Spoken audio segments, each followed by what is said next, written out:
Our guest is Dr. Leonard Madu, and the topic is Cuba.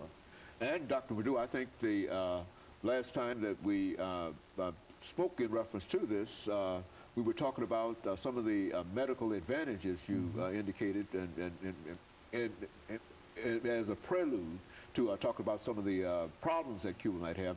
But let's say make some additional statements in reference to medicine in Cuba. Yeah, like I said, Cuba has one of the best medical systems in the world today.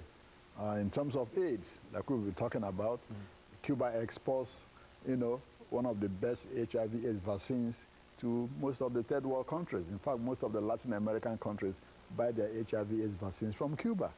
In terms of percentage of those infected by AIDS, Cuba has probably the lowest, in the whole world. When this HIV/AIDS came to Cuba, Fidel Castro, quarantined the first those who were identified initially, to the island of Pines. They were quarantined. Then he made sure everybody had to be tested and checked out. And then they moved there and started manufacturing, HIV/AIDS vaccines. So that today, countries like Venezuela, Bolivia, you name it, Mozambique, Angola, a lot of them import their HIV/AIDS vaccines from Cuba. In terms of eyesight, Cuba has one of the best. As we speak, right now, there are thousands of people from a lot of South American countries sitting in Havana waiting for their eyesight to be corrected. Some, glaucoma and all this. Yes, Cuba has one of the best. So in terms of medicine, they have, achieved a very, very, very big feat in that country. We don't hear much about it. Not at all. Yeah. No, we don't hear anything about it, as a matter of fact. When President Carter went to Cuba, he was amazed when he went to the Biotechnology Institute to see what they are doing. So in terms of healthcare system, the Cuban Revolution has accomplished a lot. Their educational facilities, probably one of the best in South America. Education is free in Cuba, from elementary to university. So they have probably the highest literacy rate in the Western Hemisphere, even higher than ours here. Yeah, about 99%. That's extraordinary. Yeah, about 99.9% literacy rate in Cuba. So that's a gargantuan accomplishment. Now, what are the failures, of the Cuban Revolution? We can say, human rights. In countries, that dictatorships like Cuba is, people don't have the rights to say what they want to say. They don't have the right to publish what they want to. A lot of the newspapers, radio are controlled by the government.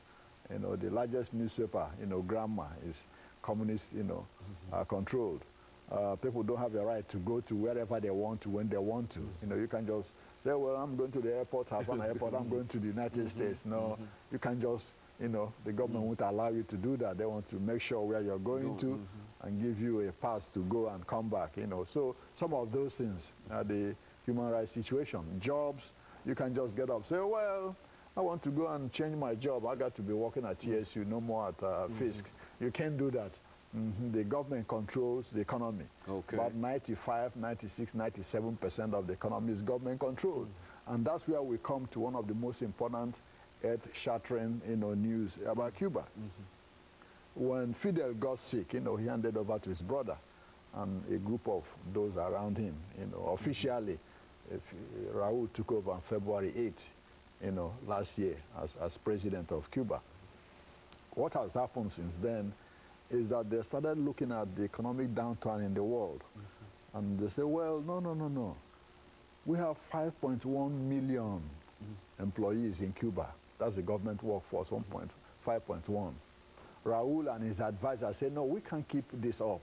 There are a lot of people just sitting, eating, not doing anything, but we are paying them. Just part of the government payroll. Yeah, the government payroll. This is too much. If we have to survive here, we got to make some dramatic changes. So he announced that 1 million government workers will be laid off. That's 20% of the workforce. Exactly about that, and 10% of them will be laid off from now until March 11th next year. They've started already. 500,000 will be laid off from now till March next year. So what they want to do is lay off about this 1 million within a year, and then, have them find jobs in the private sector.